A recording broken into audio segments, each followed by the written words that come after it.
Today we are looking at Elder Scrolls Online. This is a Deathmatch Battleground featuring my Stamina Warden Brawler build. You can find a link to the guide on this build in the description for this video. What I want to talk about today is how you win matches in Battlegrounds, especially when your team has dug a pretty big deficit. And so what's going to happen, we're going to lose a player a few minutes into the match, and we make a lot of mistakes as a group. Right there I made a good decision. The early parts of a Battleground, you're really trying to feel out your opposition, get a sense for how hard they hit, how squishy they are, whether they're a DPS tank or healer build. Here I'm trying to bail out one of my guys, a Chaz Enchanted Growth, follow up with the healing ultimate, drop down to try to help him, but land in the middle of 3 green players. So I immediately use Bird of Prey to kite out of here. And now we're in a 1v1. Templar is in a pretty good spot right now as far as their ability to 1v1 because they hit really hard with their core spammable, and they have that bubble that guy just cast, Living Dark, which is just amazing for recovering HP while under fire. We're kind of trying to keep pressure on him. We got a 2v1. It's important we pick him off since he's separated from the rest of his team. Now, to succeed in Battlegrounds, you really need 3 things. You need a functional build, which means skills and gear. My Stamina Warden build certainly qualifies.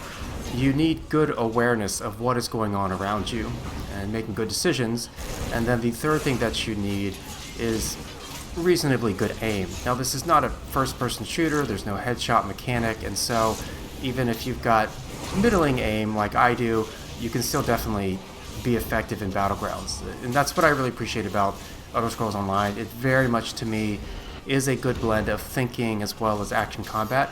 Now here, our team's making a very big mistake. We're fighting on 2 fronts. We had a group of people off to the right side fighting purple team members. We had one guy facing 3 green. We are constantly split or allowing ourselves to get sandwiched. You know, I talked about this in the last video. If you think about 3-team PvP, you never want to be the meat in the middle. You want to be one of the loaves of bread on the sides. You don't want to get squeezed. You'll see me make that mistake at one point in this video. We're having a hard time here getting kills for the simple reason that we just don't have enough uptime on our team members, and I'm trying hard to keep my team members alive, even though this is primarily a damage dealing build. I'm having to off heal, but we're down to 2 players who are up in this area right now. We're both going to kite out of here, which is the right thing to do, and try to connect with a 3rd player, so at least we've got 3 players up out of the 4. But the main problem you can get into if your team is struggling in a Battleground is you can get res split. It basically means that at any given time, instead of having 4 players up and working together, you have maybe 2 or 3, and this really limits your ability to support, heal, and peel for each other. I'm at low health, and I have allowed my Ice Fortress armor buff to drop. That's something you don't want to do. You know, in PvE, you can be much more focused on letting your buffs tick to the long duration so you can work in your DPS attacks. In PvP, on the other hand, you want to make sure that you refresh your buffs before they expire, because what you don't want to do is get caught in a situation where your buffs have expired and your health is low, or you're trying to kill something, because now you have to decide, well, am I going to use my global cooldowns to either heal or to apply damage or to buff myself. Now, in that particular case, if you watched right at the moment that I died, we had 2 players on the eastern side of the map. I had 1 guy with me. I was in a 1v4, 2v4 against the green team members. And so, you know, we're falling behind pretty far. We're 165 points behind right now, which is 11 kills. And then to make matters worse, one of our Dragon Knights quits the match. Okay, well, I'm waiting for my other 2 teammates to come. You know, while we only have 3 team members, we don't want to fall too far behind. And here, if we just try to be careful and smart, maybe we can gain some ground on the green team, or at least rack up some points. Now, the green team has a big advantage. This guy that I'm focusing, Cilantris, he's a necro healer, and he's a dedicated healer, so green has that benefit. Now, in a solo queue match, you can definitely win, even if your team doesn't have a dedicated healer, as long as your team members are working well together. But you know, here we're just trying to stay up. I ninja killed there using Stampede, just try to pay attention on team's health bars. The problem here is we are in a 3 versus 4 with the green team, and so what we need to do is pull back up and over the hill, really trying to fight a defensive retreating action. And we've got a 4th teammate now on the way, a guy just joined, a person just joined named Normal Decon. So he just streaks in, and now we've got a 2v2 here. It is Warden Sork versus Warden Sork. We burn down their Warden, but their Sork gets our new player who just joined. The really good thing that I just noticed in that sequence is our Sork's capable of dealing damage. So we got pretty lucky that our fourth player, our replacement player, looks competent. Right now I'm backing out because this goes back to awareness. All three of my teammates are dead. The other players or teams, especially at higher MMR, if they see one player is isolated, they're going to dogpile you because they know you're not going to get any help. Okay, we are 210 points down behind green. That is 17 kills. I managed to get a kill there on an enemy, Purple Sork, the damage over time tick from Dawnbreaker Smiting, which hits hard both with the direct damage attack as well as the tick. Finished off another player with Stampede, which is that awesome gap closer that synergizes so well in this build with the Rush of Agony 5-piece set bonus, which pulls opponents together so you can hit them, as well as from Merciless Charge from Veteran Maelstrom Arena, which applies a very heavy damage over time effect. Really can apply to multiple targets because your Stampede direct damages AoE as well as the Crater, the damage over time effect that it leaves. Thankfully, my teams chose to come down here because one of the players that I killed, I chased him down, reverse sliced him in midair, got the kill. We've closed to within 30 points of the purple team, which is good. Now, the main mistake we're making here is, this is what I talked about earlier. I'm allowing myself to get sandwiched between two teams. There's just way too much AoE damage, and good players, as soon as they see that you're in trouble, they're going to switch and focus fire you. Now, we are making really good progress. We're only one kill behind the purple team now. That was a pretty productive life for me. I got 7 kills with that 1 death. And then as soon as I'm up, our players are now facing a 3 versus 4 versus 4. I need to get over to them as quickly as possible. Now, the first decision is where, how to engage. I thought about going off to the left here where that purple player was, because he was at a sliver of health, but he was being chased by 3 green team members, and even if I managed to ninja the kill from those 3 green players, I'm going to get dogpiled by those 3. This is a great situation for us to dive into as a team. Purple and green are heavily engaged. It means we can go in at full health and attack them right there. I turned my camera facing toward a low health player. With the Warden class, you always want to keep your Subterranean Assault up. That allows for 2 delayed blasts at 3-second intervals. And so even though I was out of melee range from Cilantris, that was the Necro Healer on the green team, I saw they was low health, just slightly angled my camera, and it doesn't have to be precise. With the conal attacks, you just need to keep your facing towards your opponent. Now, if you followed my channel, you know that with melee builds, what I'll often do is I will run through or strafe around people to disrupt their line of sight so they can't attack me. With a build like the Warden, which has those conal blasts, you want to keep a frontal facing as much as possible. It's okay if you strafe side to side, just keep your opponents in your frontal facing to maximize how often that AoE lands. We have pushed in a 3v4 against green, so you have to be aware of this. We do have a person rushing to connect with us, who's the 4th player who just rezzed. Our Dragon Knight is on the other side of the hill, so I come over, Rush of Agony, pull player in, drop Dawnbreaker Smiting, and I'm both trying to apply pressure as well as give that Dragon Knight a window where he can recover. So that was good. It managed to pick up a kill. The mistake we're making is our team is split. We've got 2 orange players on my team fighting for purple on one side, and then we've got on this side me and another guy facing off against 4 greens, and I drop a massive load of healing on that friendly Necromancer. In 3 global cooldowns, I healed him for 22,000 damage. That was 2 casts of Enchanted Growth, followed by a crit from the burst heal from the Healing Thicket Ultimate. But it wasn't enough to save him, and the reason why was he was in too much of a heal deficit for me to be able to bail him out. Right, and again, this whole problem, why he died, why I died, is because our team was split.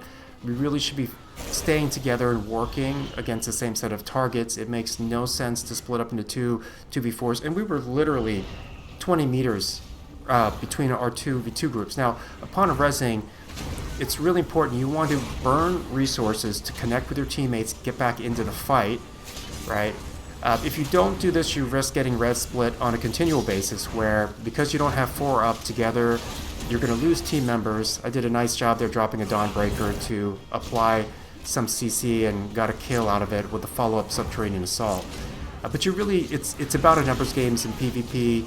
In Battleground, you want to work in position. Notice I'm constantly circling back out when I am buffing, taking a look at my teammates, giving myself a moment to think.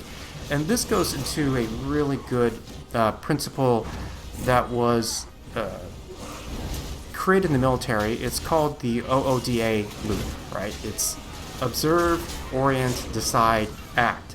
So look at what's going on, process it, and analyze it, quickly decide what to do given that information, and then act. And you want to continually loop through this as much as you can. Right now I'm getting bombed, so I back out, and thankfully I did get 2 sets of regeneration from friendly players. One was radiating regen, which is the non-target, just click it and it'll AoE heal multiple targets. The other one was rapid regen, which someone had to intentionally target and focus me. So I am getting support from my teammates. This is part of the benefit of staying in their line of sight. And you have to recognize splits. So right now we've got a 4v2v1 split, right? We saw that they had, I think it was 2 green and 1 purple, so the 4 of us dived in there. We didn't get the kill, but it's an area where you can apply a lot of pressure and increase the probability that you get a kill. Right, so right there, just picked up another kill on a green player, and we are now only 45 points behind green. That's 3 kills, and the good thing is because we're picking off green players, they're being sent back up to their spawn, which happens to be right above us. Typically, you wouldn't want to sit on top of the spawn of the team that's in the lead, because then they have the shortest distance to run back. Now, we just picked off 2 players on purple, so now we've got a 4v2 split. Knowing this, I push really aggressively on that sorcerer, take that player out. The only player still up right now is a really tanky warden. Take a look at the end of the match, that warden stats versus mine. I think this player is making the very common mistake of being too tanky, and while he only died 3 times in the match, he only contributed 2 kills, right? And so I think one of the harder things, the more you play in Battlegrounds and the higher matchmaking you start to get, is weaning yourself off things like heavy armor and stacking some damage. Like I run 5 pieces of medium armor in this setup. 1 heavy armor piece is the chest, which makes sense because it's got such a good amount of armor on it. And then the second is from Gaze of Sithis, which I slot for the survivability benefits. Notice every time here I'm getting into trouble, I am starting to think when my health reaches 70% or 60%, I'm already thinking about how am I going to do to recover the situation. Do I have a window where I can pursue, like right here, and try to get a kill? Got so close to getting that purple player. Or do I need to back out, kite, line of sight, heal up, etc.? Right. Okay, so what's really amazing here, you know, at the 7.5 minute mark, we were about 200 points behind, a huge deficit, right? I think it was somewhere around 17 kills we were behind the green team, but we managed to pull it all the way back and then get the victory. Now, I did finish with 16 kills, which was second in the match, also finished second with 2.6 million damage, and keep in mind, that is without a pocket healer, right? For a best in match 4-to-1 kill to death ratio. And, you know, I think if we had these 4 players from the get-go, you know, having normal decon, that Sork who joined us, who did really well, I think I probably would have had at least 20 killing blows in this match, as well as potentially 3 million of damage in a pug match where I don't have pocket healing. Right now, obviously the green team, you know, had the benefit of having Selantris there, who, you know, did a really good job healing them, and then one of the purple Sorks had a really pretty baller match with 2.7 million. But I show this partly because people often stereotype say, oh, you can only get lots of damage if you have a pocket healer. Like, of course, if you have a competent pocket healer, you can spend more of your GCDs, you know, applying attack abilities, applying CC, etc. You know, in a case like this, I'm having to constantly look and try to peel for my friendlies, or at least drop some heals to help them. You know, being a warden, this doesn't have a lot of disabling CC capability, but I do have the pull from Rush of Agony, and I have Dawnbreaker of Smiting, which is a relatively low cost of 125 ultimate. So I have found this build to work really well in Battlegrounds and in Cyrodiil, since the server performance has gotten better with the server hardware upgrades.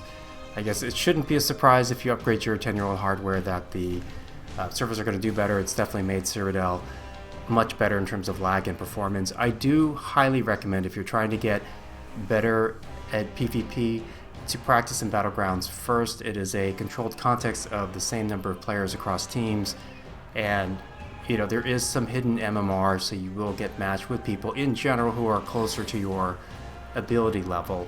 Of course, it doesn't always happen that way, but it is the most controlled context, where sometimes in Cyrodiil and IC, there's like wildly different numbers of opponents, or frankly also with very different degrees of experience, right? And so I do also recommend using a mini meter like AUI to get a sense of how much your abilities are contributing to your performance.